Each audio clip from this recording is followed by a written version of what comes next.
नमस्कार। आकाशवाणी से प्रस्तुत है समाचार प्रभात।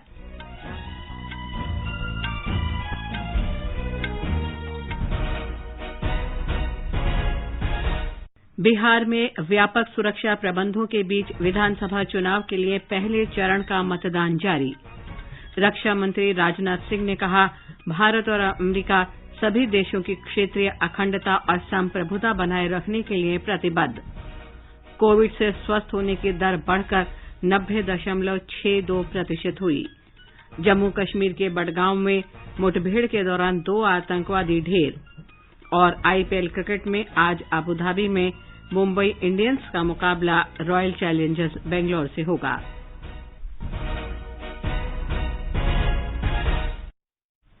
समाचार प्रभात में सिद्धार्थ सिंह के साथ मैं लवलीन निगम। कोविड-19 महामारी के खिलाफ देश एकजुट होकर लड़ रहा है। आप भी हमारे साथ सुरक्षा और बचाव के 3 आसान एहतियाती उपायों का संकल्प लें।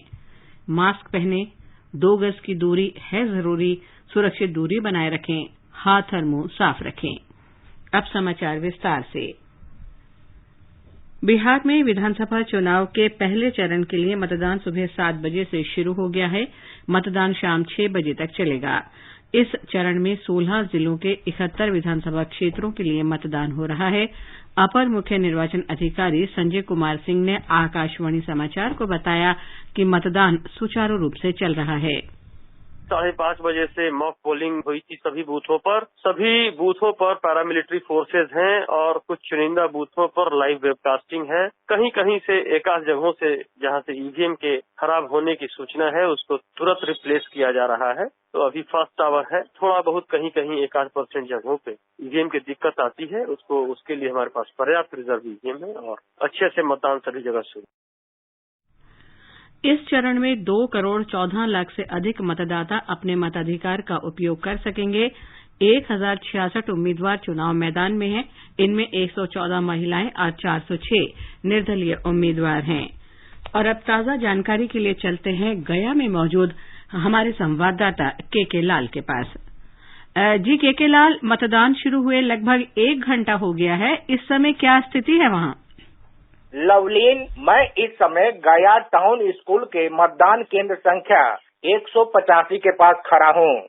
लोग उत्साहित होकर अपने मताधिकार का प्रयोग कर रहे हैं। मतदान शुरू होने के पहले ही लोगों की कतार लगनी शुरू हो गई। लवलीन, कोरोना महामारी के दौरान पहली बार चुनाव हो रहा है। इसे देखते हुए चुनाव आयोग ने मतदान केंद्रों पर कोरोना से बचाव के लिए सभी प्रोटोकॉल का पालन करने का निर्देश दिया है। हर एक मतदाता इस समय मास्क पहनकर अपने मताधिकार का प्रयोग कर रहे हैं। प्रत्येक मतदाता को थर्मल स्कैनिंग के बाद ही वोट डालने की इजाजत दी जा रही है। एक बार इस्तेमाल होने वाला दस्ताना पहनकर मतदाता वोट डालने के लिए ईवीएम का उपयोग कर रहे हैं। कोरोना संक्रमितों को आखिरी 1 घंटे में मतदान करने का निर्देश दिया गया है। सभी मतदान केंद्रों को सैनिटाइज कर दिया गया है। लवलीन जी के लाल, सुरक्षा के क्या खास इंतजाम किए गए हैं?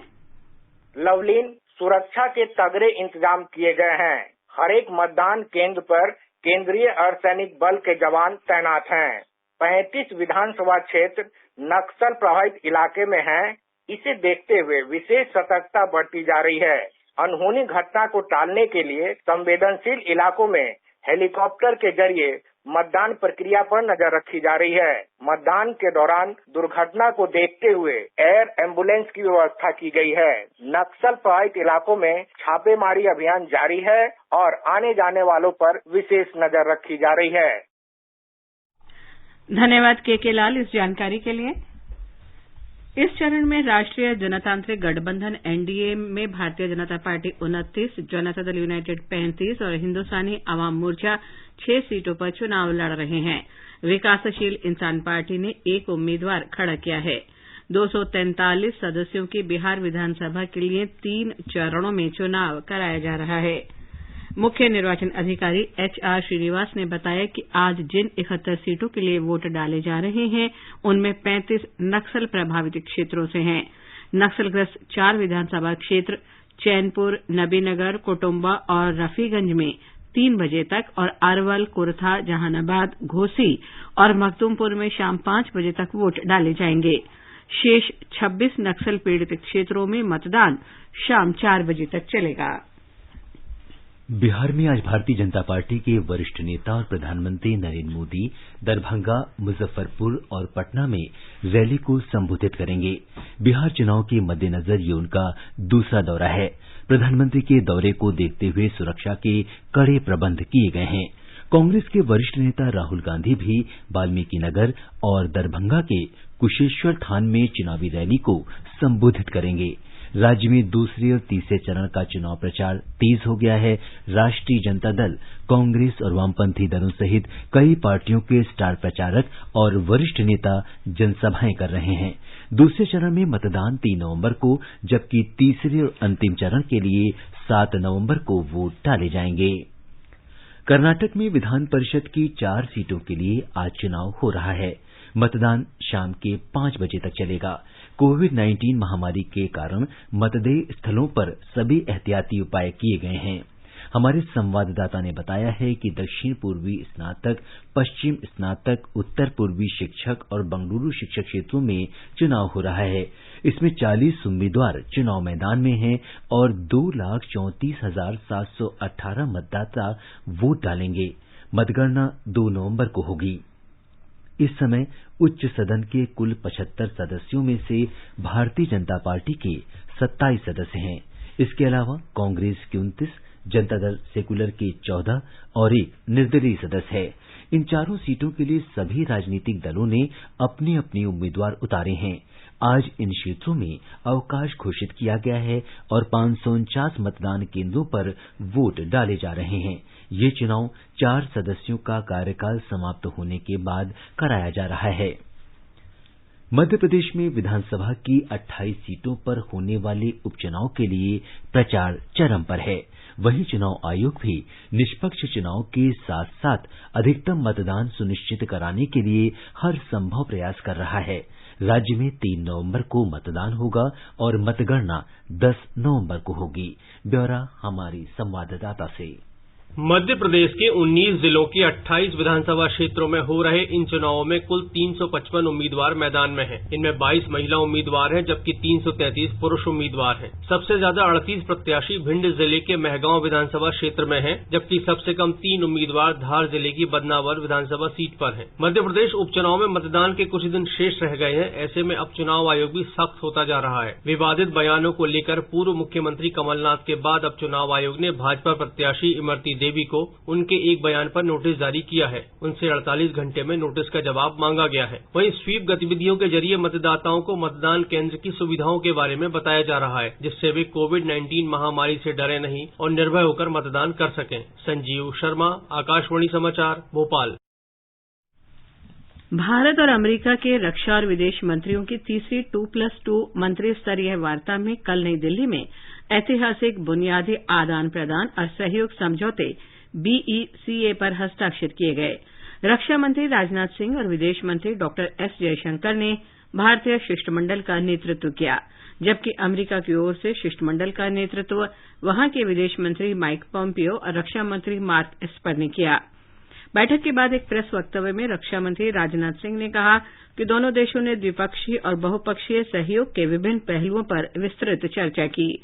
उन्होंने बताया कि बैठक में क्षमता निर्माण की संभावनाओं का पता लगाने और भारत के पड़ोसी देशों समेत अन्य देशों के साथ संयुक्त रूप से सहयोग गतिविधियां संचालित करने के बारे में भी चर्चा हुई। रक्षा मंत्री ने कहा कि दोनों पक्ष अंतर्राष्ट्रीय व्यवस्था पर आधारित नियमों का पालन करने और सभी देशों की क्षेत्रीय अखंडता तथा संप्रभुता को बनाए रखने पर सहमत हैं।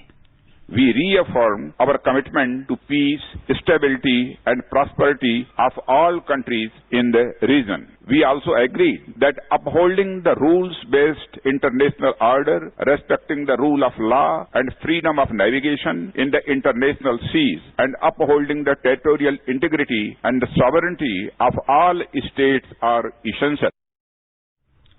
विदेश मंत्री डॉक्टर एस जयशंकर ने कहा कि चर्चा के दौरान भारत के पड़ोसी देशों के घटनाक्रम पर भी विचार विमर्श किया गया और ये बात स्पष्ट कर दी गई कि सीमा पार से आतंक को कतई स्वीकार नहीं किया जाएगा। अमेरिकी विदेश मंत्री माइक पॉम्पियो ने कहा कि भारत की संप्रभुता और स्वतंत्रता के लिए उत्पन्न चुनौतियों से निपटने में अमेरिका हमेशा भारत का साथ देगा। Thanks to Prime Minister Modi and President Trump's leadership and our shared values, our ties are growing stronger day by day. This morning, we visited the National War Memorial to honor the brave men and women of the Indian Armed Forces who have sacrificed for the world's largest democracy, including 20 that were killed by the PLA forces in the Galwan Valley in June. The United States will stand with the people of India as they confront threats to their sovereignty and to their liberty. प्रधानमंत्री नरेंद्र मोदी ने कहा है कि प्रशासनिक प्रक्रियाओं को पारदर्शी, जिम्मेदार, जवाबदेह और विकास के लिए लोगों के प्रति उत्तरदायी होना चाहिए। सतर्कता और भ्रष्टाचार की रोकथाम पर कल से शुरू हुए 3 दिन के राष्ट्रीय सम्मेलन का उद्घाटन करते हुए श्री मोदी ने कहा कि बीते वर्षों से भारत भ्रष्टाचार को कतई बर्दाश्त न करने की नीति पर अमल कर रहा है। उन्होंने कहा कि भ्रष्टाचार से लड़ना केवल एक एजेंसी का काम नहीं है, बल्कि ये सामूहिक जिम्मेदारी है। भ्रष्टाचार केवल कुछ रुपयों की ही बात नहीं होती। एक तरफ भ्रष्टाचार से देश के विकास को ठेस पहुंचती है, तो साथ ही भ्रष्टाचार सामाजिक संतुलन को तहस नहस कर देता है। और सबसे अहम, देश की व्यवस्था पर जो भरोसा होना चाहिए, एक अपनेपन का जो भाव होना चाहिए, भ्रष्टाचार उस भरोसे पर हमला करता है। और इसलिए भ्रष्टाचार का डटकर मुकाबला करना सिर्फ एक संस्था का दायित्व नहीं, बल्कि इससे निपटना एक कलेक्टिव रिस्पांसिबिलिटी है। प्रधानमंत्री ने कहा कि आज गर्व से कहा जा सकता है कि देश ने घोटाले के युग को पीछे छोड़ दिया है। आज गरीबों को प्रत्यक्ष लाभ अंतरण प्रणाली के जरिए 100% सहायता राशि उनके बैंक खातों के जरिए भेजी जा रही है। उन्होंने कहा कि सरकार अब नागरिकों के जीवन को सुगम बनाने के लिए प्रयत्नशील है। सरकार की जहां जितनी जरूरत है, उतनी ही होनी चाहिए। लोग सरकार का दबाव भी महसूस न करें और उन्हें सरकार का अभाव भी महसूस न हो। इसलिए बीते वर्षों में 1,500 से ज्यादा कानून खत्म किए गए, अनेकों नियमों को सरल किया गया है। अब दूसरों के पास चक्कर नहीं लगाना पड़ता, घंटों तक लंबी लंबी लाइनों में नहीं लगना पड़ता। अब यही काम करने के लिए उसके पास डिजिटल विकल्प मौजूद है। केंद्रीय अन्वेषण ब्यूरो हर साल 27 अक्टूबर से 2 नवंबर तक मनाए जाने वाले सतर्कता जागरूकता सप्ताह के सिलसिले में राष्ट्रीय सम्मेलन का आयोजन करता है। 3 दिन के इस सम्मेलन में विदेशी क्षेत्राधिकार में अपराधों की अन्वेषण, भ्रष्टाचार के खिलाफ व्यवस्थित कार्रवाई के लिए निवारणात्मक सतर्कता, बैंकों में धोखाधड़ी की रोकथाम, क्षमता निर्माण और प्रशिक्षण तथा भ्रष्टाचार के मामलों को शीघ्रता से निपटाने में विभिन्न एजेंसियों के बीच तालमेल पर चर्चा होगी। प्रधानमंत्री नरेंद्र मोदी ने देशवासियों से अपील की है कि वे त्योहार मनाते समय कोरोना संबंधी सतर्कता में कोई ढिलाई न बरतें। उन्होंने कहा कि सुरक्षित दूरी के नियमों का सख्ती से पालन करने से इस जानलेवा वायरस को हराया जा सकेगा। श्री मोदी ने प्रधानमंत्री street vendors Atmanirbhar Nidhi PM Svanidhi योजना के उत्तर प्रदेश के लाभार्थियों से संवाद के दौरान ये बात कही। श्री मोदी ने प्रधानमंत्री स्वनिधि योजना के बारे में कहा कि रेहड़ी पटरी वालों के लिए ऐसी योजना स्वतंत्रता के बाद देश में पहली बार शुरू की गई। प्रधानमंत्री ने कहा कि इस योजना को तेजी से लागू किया जाना महत्वपूर्ण है। इसके तहत न सिर्फ तेजी से और डिजिटल माध्यम से काम होता है, बल्कि योजना का लाभ लेने के लिए बिचौलियों की भी जरूरत नहीं होती। ये समाचार आकाशवाणी से प्रसारित किए जा रहे हैं। समाचार प्रभात में आपका फिर स्वागत है। आगे बढ़ने से पहले एक नजर मुख्य समाचारों पर। बिहार में व्यापक सुरक्षा प्रबंधों के बीच विधानसभा चुनाव के लिए पहले चरण का मतदान जारी। प्रधानमंत्री ने मतदाताओं से वोट डालने की अपील की है। रक्षा मंत्री राजनाथ सिंह ने कहा, भारत और अमेरिका सभी देशों की क्षेत्रीय अखंडता और संप्रभुता बनाए रखने के लिए प्रतिबद्ध। कोविड से स्वस्थ होने की दर बढ़कर 90.62% हुई। जम्मू कश्मीर के बडगाम में मुठभेड़ के दौरान 2 आतंकवादी ढेर। और आईपीएल क्रिकेट में आज अबुधाबी में मुंबई इंडियंस का मुकाबला रॉयल चैलेंजर्स बैंगलोर से होगा।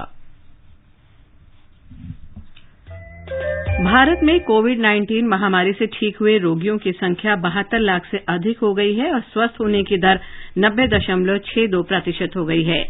केंद्रीय स्वास्थ्य सचिव राजेश भूषण ने कहा कि कुल संक्रमित लोगों की दर में भी गिरावट आ रही है। देश में प्रति 10 लाख आबादी पर मरने वालों की संख्या 86 है और ये भी दुनिया में सबसे कम है। स्वस्थ होने की राष्ट्रीय दर में लगातार सुधार हो रहा है। देश भर में अब तक इस महामारी से कुल 72 लाख लोग स्वस्थ हो चुके हैं। भारत में कोविड रोगियों की मृत्यु दर में लगातार गिरावट आ रही है और ये 1.50% है। देश में अब तक कुल 10 करोड़ से अधिक कोविड जांच की जा चुकी हैं। बिहार में कोविड-19 से स्वस्थ होने की दर 95.25% तक पहुंच गई है। ये दर राष्ट्रीय औसत से अधिक है। राज्य में संक्रमित रोगियों की संख्या में कमी आ रही है। इस समय 9,073 रोगियों का विभिन्न अस्पतालों में इलाज चल रहा है। पिछले 24 घंटों के दौरान 1,237 रोगी ठीक हुए हैं, जबकि 678 लोगों में संक्रमण की पुष्टि हुई है। राज्य में अब तक 2,03,000 से अधिक रोगी कोविड-19 से स्वस्थ हो चुके हैं। गुजरात में पिछले 24 घंटे के दौरान कोविड-19 से 992 लोग संक्रमित हुए हैं। राज्य में स्वस्थ होने की दर 89.84% तक पहुंच गई है। गुजरात में संक्रमण के अब तक 1,69,073 मामले सामने आ चुके हैं, जिसमें से 1,51,888 मरीज ठीक हो चुके हैं। कल 1,238 मरीजों के ठीक होने के साथ अस्पतालों से छुट्टी दी गई। राज्य में अब तक 58,45,000 से अधिक लोगों का परीक्षण किया जा चुका है। संक्रमण के सबसे अधिक 225 नए मामले कल सूरत में दर्ज हुए, जबकि अहमदाबाद में 170 मामले सामने आए। राज्य में इस वक्त 13,487 सक्रिय मामले हैं, जिसमें से 64 मरीजों को वेंटिलेटर पर रखा गया है। कल 5 लोगों की मृत्यु के साथ राज्य में कोविड-19 से जान गंवाने वाले मरीजों की संख्या 3,698 हो गई है। योगेश पंड्या, आकाशवाणी समाचार, अहमदाबाद। महाराष्ट्र में कोरोना वायरस के 6,363 नए मामले दर्ज हुए हैं, जिससे राज्य में कुल मामलों की संख्या 16,54,028 हो गई है। राज्य स्वास्थ्य विभाग के अनुसार 115 लोगों की मृत्यु होने से राज्य में कोरोना के कारण मृतकों की संख्या 43,463 हो गई है। राज्य में अब तक 14,78,496 मरीज ठीक हो चुके हैं। तमिलनाडु में कोरोना के मरीजों की संख्या में कमी आई है। चेन्नई में 695 नए संक्रमितों के साथ कल राज्य में नए कोरोना मरीजों की संख्या 2,522 रही। इस बीच कोरोना से दूसरों की जान बचाने के प्रयास के दौरान संक्रमित हुए सूरत के एक डॉक्टर को कल चेन्नई के अस्पताल से छुट्टी दे दी गई। वे पूरी तरह स्वस्थ हैं। सूरत के डॉक्टर संकेत कुमार मेहता की कहानी बेहद उत्साहजनक और प्रेरणादायक है। उन्हें कोरोना के इलाज के लिए अस्पताल में भर्ती कराया गया था। इस दौरान आईसीयू में भर्ती एक मरीज की मदद के लिए उन्होंने अपनी ऑक्सीजन की नली निकाल दी। कुछ समय तक ऑक्सीजन की आपूर्ति नहीं होने से उनके अपने फेफड़े क्षतिग्रस्त हो गए और उन्हें इलाज के लिए हवाई जहाज से चेन्नई के अस्पताल में ले जाना पड़ा। लंबे समय तक जीवन रक्षक उपकरणों पर रखे जाने और विशेष चिकित्सा के बाद उनकी स्थिति सुधार हुआ। अब वे पूरी तरह स्वस्थ हैं। उनका इलाज करने वाले डॉक्टरों का कहना है कि अपनी जान जोखिम में डालने वाले कोरोना युद्ध का उपचार करके उनके गर्व महसूस हो रहा है। जय सिंह, आकाशवाणी समाचार, चेन्नई। छत्तीसगढ़ विधानसभा ने छत्तीसगढ़ कृषि उत्पाद बाजार संशोधन विधेयक 2020 कल पारित कर दिया। चर्चा के बाद सदन ने ध्वनि मत से विधेयक पारित किया। राज्य के कृषि मंत्री रविन्द्र चौबे ने बताया कि विधेयक में 7 संशोधन शामिल किए गए हैं और डीम्ड मंडियों की परिभाषा स्पष्ट की गई है, जिससे राज्य सरकार को निजी मंडियों को डीम्ड मंडी घोषित करने में सुविधा होगी। इसके अलावा विधेयक में इलेक्ट्रॉनिक व्यापार माध्यम स्थापित करने का प्रावधान किया गया है और अन्य उपाय भी किए गए हैं, जिससे किसानों को उनके उत्पाद का समुचित मूल्य मिल सके। मुख्यमंत्री भूपेश बघेल ने बताया कि मंडी अधिनियम में सुधार केंद्र के कृषि कानूनों के विरोध में नहीं है, बल्कि ये राज्य के किसानों का हित संरक्षित करता है। जम्मू कश्मीर में बडगाम जिले के अरीबाग गांव में सुरक्षा बलों ने कल रात 2 आतंकवादियों को मार गिराया। पुलिस ने बताया कि आतंकवादियों के छिपे होने की सूचना मिलने पर सुरक्षा बलों की संयुक्त टीम ने तलाश शुरू की। संदिग्ध स्थल के निकट पहुंचते ही आतंकवादियों ने गोलीबारी शुरू कर दी। सुरक्षा बलों की जवाबी कार्रवाई में 2 आतंकवादी मारे गए, इनकी पहचान की जा रही है। जम्मू कश्मीर में उपराज्यपाल के सलाहकार फारूक खान ने ईद ए मिलादुन नबी त्योहार को देखते हुए तैयारियों की समीक्षा की। हमारे संवाददाता ने बताया है कि इस त्योहार पर कश्मीर घाटी के सभी इलाकों से लोग हजरत बल दरगाह परिसर में एकत्र होते हैं।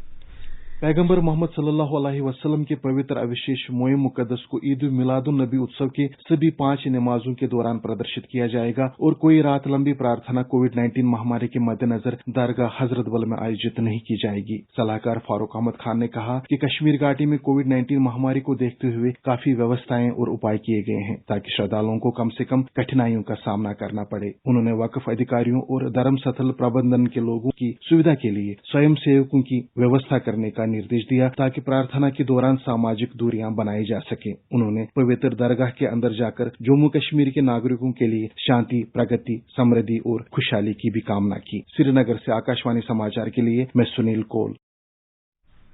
सरकार द्वारा न्यूनतम समर्थन मूल्य एमएसपी पर धान की खरीद में 18.6% की वृद्धि दर्ज की गई है। पिछले वर्ष के मुकाबले इस साल में अब तक खरीफ की खरीद में अच्छी वृद्धि हुई है। अब तक 13,64,000 किसान एमएसपी पर धान की खरीद का लाभ उठा चुके हैं और सरकार ने उन्हें 30,000 करोड़ रुपए से अधिक का भुगतान किया है। पंजाब ने सबसे ज्यादा 107 लाख मीट्रिक टन धान खरीदा है, जो कुल खरीद का 67% है। राज्यों के प्रस्ताव के अनुसार अब तक तमिलनाडु, कर्नाटक, महाराष्ट्र, तेलंगाना और गुजरात से 45 लाख मीट्रिक टन दलहनों और तिलहनों की भी खरीद की जा चुकी है। अमेरिका में 3 नवंबर को होने वाले राष्ट्रपति चुनावों में अब 1 सप्ताह का समय बचा है और राष्ट्रपति डोनाल्ड ट्रंप और डेमोक्रेट जो बाइडेन ने देश भर में अपना प्रचार बेहद तेज कर दिया है। नेशनल ओपिनियन पोल में बाइडेन की स्पष्ट बढ़त के बावजूद सबसे ज्यादा महत्वपूर्ण प्रांतों में मुकाबला कड़ा दिख रहा है। 7 करोड़ से भी अधिक मतदाता वोट डाल चुके हैं। ये संख्या 2016 में हुए चुनाव में डाले गए कुल वोटों के 50% से भी अधिक है। मतदान रुझानों से पता चलता है कि पिछली 1 सदी में इस बार वोटर टर्नआउट सर्वाधिक रहने की संभावना है। ये रिपब्लिकन पार्टी के राष्ट्रपति डोनाल्ड ट्रंप और डेमोक्रेटिक पार्टी के उम्मीदवार जो बाइडेन के बीच मुकाबले में लोगों की गहरी रुचि दर्शाता है। शुरुआती मतदान के उच्च स्तर को देखते हुए अमेरिकी चुनाव पर नजर रख रहे फ्लोरिडा विश्वविद्यालय के विशेषज्ञ माइकल मैकडोनाल्ड ने रिकॉर्ड 15 करोड़ लोगों के मतदान में भाग लेने का अनुमान व्यक्त किया है। ये संख्या कुल पात्र मतदाताओं का 65% है। ये 1908 के बाद की सर्वाधिक दर होगी। आईपीएल क्रिकेट प्रतियोगिता में आज अबुधाबी में मुंबई इंडियंस का मुकाबला रॉयल चैलेंजर्स बेंगलौर से होगा। कल रात दुबई में सनराइजर्स हैदराबाद ने दिल्ली कैपिटल्स को 88 रन से हरा दिया। पहले बल्लेबाजी करते हुए सनराइजर्स हैदराबाद ने 2 विकेट पर 219 रन बनाए। लक्ष्य का पीछा करते हुए दिल्ली कैपिटल्स की टीम 19 ओवर में 131 रन पर आउट हो गई। और अब एक नजर आज के मौसम पर। राष्ट्रीय राजधानी दिल्ली में धुंध छाई रहेगी। न्यूनतम तापमान 16 डिग्री सेल्सियस दर्ज हुआ। अधिकतम तापमान 31 डिग्री सेल्सियस के आसपास रहने की संभावना है। मुंबई में आंशिक रूप से बादल छाए रहेंगे। न्यूनतम तापमान 24 डिग्री सेल्सियस दर्ज हुआ और अधिकतम 34 डिग्री सेल्सियस के आसपास रहेगा। चेन्नई में हल्की बारिश की संभावना है। तापमान 25 और 32 डिग्री सेल्सियस के बीच रहेगा। कोलकाता में न्यूनतम तापमान 24 डिग्री सेल्सियस रिकॉर्ड किया गया। अधिकतम 32 डिग्री सेल्सियस के आसपास रहेगा। जम्मू में न्यूनतम तापमान 12 डिग्री सेल्सियस दर्ज हुआ, जबकि अधिकतम तापमान 31 डिग्री सेल्सियस तक जा सकता है। श्रीनगर में आसमान आमतौर पर साफ रहेगा। तापमान 0 डिग्री सेल्सियस से 21 डिग्री सेल्सियस के बीच रहेगा। गिलगित में तापमान 3 से 24 डिग्री सेल्सियस के बीच रहने की उम्मीद है। मुजफ्फराबाद में आसमान साफ रहेगा। यहां न्यूनतम तापमान 10 डिग्री सेल्सियस रिकॉर्ड किया गया, जबकि अधिकतम तापमान 28 डिग्री सेल्सियस तक जाने के आसार हैं। समाचार कक्ष से अपर्णा सिंह। ये समाचार हमारी वेबसाइट newsonair.com/hindi पर भी उपलब्ध हैं। आकाशवाणी का समाचार सेवा प्रभाग आपके लिए लेकर आता है एम्प्लॉयमेंट न्यूज। सूचना और प्रसारण मंत्रालय के प्रकाशन विभाग के सहयोग से प्रसारित इस कार्यक्रम में खाली पदों, प्रशिक्षण कार्यक्रमों, दाखिला सूचना और परिणामों के बारे में जानकारी के साथ ही विशेषज्ञों की राय प्रसारित की जाती है। इसे आप रोजाना शाम 4:20 पे FM गोल्ड और अतिरिक्त मीटरों और हमारे YouTube channel AIR news official पर भी सुन सकते हैं। हिंदी में रोजगार समाचारों के लिए सुने हमारा कार्यक्रम परिक्रमा प्रतिदिन शाम 4:30 बजे। और अब आज के समाचार पत्रों की सुर्खियों के साथ हैं सिद्धार्थ सिंह। धन्यवाद लवलीन। भारत अमेरिका के बीच अहम रक्षा समझौते से संबंधित खबरें सभी अखबारों में प्रमुखता से हैं। जनसत्ता ने अमेरिका के विदेश मंत्री माइक पोम्पियो के इस बयान को दिया है कि भारत के साथ खड़ा है अमेरिका। दैनिक भास्कर की सुर्खी है, हमारे मिसाइल को लक्ष्य तक पहुंचाएगा अमेरिका। जम्मू कश्मीर में अब सबको बसने और कारोबार करने की आजादी, दैनिक जागरण की पहली खबर है। पत्र लिखता है, मोदी सरकार ने भूमि कानूनों में किया संशोधन। दैनिक भास्कर कहता है, धरती के स्वर्ग का द्वार खुला। जम्मू कश्मीर, लद्दाख में कोई भी भारतीय घर और उद्योग के लिए जमीन खरीद सकेगा। नवभारत टाइम्स के अनुसार खेती की जमीन नहीं मिलेगी। प्रधानमंत्री नरेंद्र मोदी का ये बयान कि गरीबों के नाम पर राजनीति नहीं होनी चाहिए। अमर उजाला की सुर्खी है, प्रधानमंत्री की इच्छा रेहड़ी पटरी वालों के उत्पाद बने ब्रांड। पंजाब केसरी ने उनके इस कथन को दिया है कि भ्रष्टाचार का वंशवाद एक बड़ी चुनौती। वित्त मंत्री निर्मला सीतारामन का ये कहना कि अर्थव्यवस्था में सुधार के संकेत दिखने लगे हैं, जनसत्ता सहित सभी अखबारों में है। राष्ट्रीय सहारा लिखता है, ऋणदाता 5 नवंबर तक कर्जदारों के खातों में रकम जमा करेंगे। राष्ट्रीय सहारा की खबर है, हार तो रहा है कोरोना वायरस। पत्र आगे लिखता है, अनलॉक दिशा निर्देशों में अब और ढील नहीं। हिंदुस्तान लिखता है, अनलॉक 5 को 30 नवंबर तक बढ़ाया। पत्र ने आगे लिखा है, केंद्र की मंजूरी को छोड़कर अंतर्राष्ट्रीय यात्रा पर रोक रहेगी। राजस्थान पत्रिका लिखता है, अमेरिकी अंतरिक्ष एजेंसी नासा को पहली बार चांद पर पानी का प्रत्यक्ष सबूत मिला। पत्र आगे लिखता है, इसरो का चंद्रयान 1 ने 11 साल पहले ही चंद्रमा पर पानी के सबूत दे चुका है। नवभारत टाइम्स की खबर है, उत्तर भारत में पहली बार नोएडा में मेट्रो स्टेशन ट्रांसजेंडर के नाम। जनसत्ता की सुर्खी है, प्राइड स्टेशन बढ़ाएगा ट्रांसजेंडर समुदाय का गौरव। और अंत में मुख्य समाचार एक बार फिर। बिहार में व्यापक सुरक्षा प्रबंधों के बीच विधानसभा चुनाव के लिए पहले चरण का मतदान जारी। प्रधानमंत्री नरेंद्र मोदी ने मतदाताओं से वोट डालने की अपील की है। रक्षा मंत्री राजनाथ सिंह ने कहा, भारत और अमेरिका सभी देशों की क्षेत्रीय अखंडता और संप्रभुता बनाए रखने के लिए प्रतिबद्ध। कोविड से स्वस्थ होने की दर बढ़कर 90.62% हुई। जम्मू कश्मीर के बडगाम में मुठभेड़ के दौरान 2 आतंकवादी ढेर। और IPL क्रिकेट में आज अबुधाबी में मुंबई इंडियंस का मुकाबला रॉयल चैलेंजर्स बेंगलौर से होगा। इसके साथ ही समाचार प्रभात का ये अंक समाप्त हुआ। नमस्कार।